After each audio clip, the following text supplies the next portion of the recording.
रहने दे, नीचे रहने दे. काय बार केले करायला सर.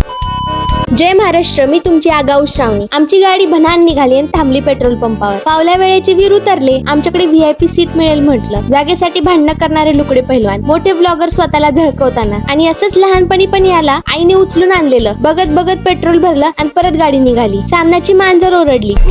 पुढं बसायचं आणि उचापात्या पाठीमागं करायच्या. गाडी अजून 1 किलोमीटर पण पुढे गेली नाही की लगेच या कावळ्यांना पाणी हवं असतं. भाऊच्या डोळ्याचं ऑपरेशन झालंय म्हणून टाइम टू टाइम जेवण, बाकी काही नाही.